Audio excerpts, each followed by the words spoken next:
ಇವತ್ ನಾನ ಮಂಡಿಗ್ ಬ್ಯಾಟ್ರಿ ಕಟ್ಟಿ ಕತ್ತಿ ಮತ್ ಬಾಲ್ಜಿ ಹಿಡ್ಕೊಂಡು ಹೊರಟದ್ ಸೀದಾ ಏಡಿ ಹಿಡು ಸೀದಾ ತೋಡ್ ಬದಿ ಹೋದೆ. ತೋಡಂಗ್ ನೀರ್ ಹಾಕೊಂಡಿದ್ದಿ ಹಾಗೆ ತೋಡಂಗೆ ಸೀದಾ ಮುಂದ್ ಬಂದೆ. ಒಂದ್ ಏಡಿ ನನ್ನ ಕಂಡ ಹಬ್ಬದಿದೀತಿ. ಕಡಿಗ್ ನಾನು ಆ ಏಡಿನ ಕೈಯಂಗ್ ಹಿಡ್ದೆ, ಎತ್ತಿ ಬಾಲ್ಜಿಗೆ ಹಾಕ್ದೆ ಕಣಿ. ಹಾಂಗೆ ಸೀದಾ ಬಳ್ಳಿ ತೋಡಿಗೆ ಬಂದೆ. ಅಲ್ಲಿ ಬಂದ್ ಒಂದ್ ಎರಡು ಏಡಿ ಹಿಡ್ದೆ. ಮತ್ ಈ ಸರಿ ಇತ್ತಲ್ಲ ಒಗಿ ಮೀನ್ ಹತ್ತಲ್ಲಿ ಭಾರಿ ಕಮ್ಮಿ. ಈ ಸರಿ ಪೂರ ಆರ್ನಾಂಡ ಆಯ್ತು. ಕಡಿಗ್ ಸೀದಾ ದೊಡ್ಡ ತೋಡಿಗೆ ಬಂದೆ. ಬಂದ್ ಅಲ್ಲೊಂದ್ ಎರಡು ಏಡಿ ಹಿಡ್ದೆ ಕಣಿ.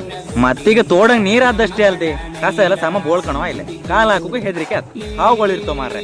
ಮತ್ ಒಂದೇ ಅಂತ ಗೊತ್ತಿತ್ತೆ, ಏಡಿ ಹಿಡಿಕರ್ ಫಸ್ಟಿಗೆ ಒಂದ್ ಮಳೆ ಬಂದು ಆಯ್ತು. ಅಷ್ಟೊತ್ತಿಗೆ ಮಾತ್ರ ಒಳ್ಳೆ ಏಡಿ ಸಿಕ್ತವ.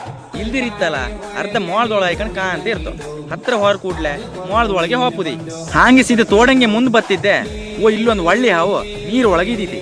ಮತ್ತು ಒಂದೇ ಈ ಏಡಿ ಹಿಡುಕ್ ವಾರೆ ಸಿಕ್ಕುದೇ ಬರೀ ಒಳ್ಳೆ ಹಾವು ಕಣಿ. ಕಡಿ ಏಡಿ ಎಲ್ಲ ಹಿಡೀತ ಹೆಚ್ಚು ಸಿಕ್ಲಿ, ಸ್ವಲ್ಪ ಏಡಿ ಮಾತ್ರ ಸಿಕ್ಕದು. ಎಂತದೇ ಆಯ್ಲಿ ಒಂದ್ ಸಾರಿಗಾರು ಆಯ್ತಲ್ಲ ಅಂತೇಳಿ ನಾನು ಏಡಿ ಹಿಡ್ಕೊಂಡ ಸೀದಾ ಮನಿ ಬದಿ ಬಂದೆ ಕಣಿ.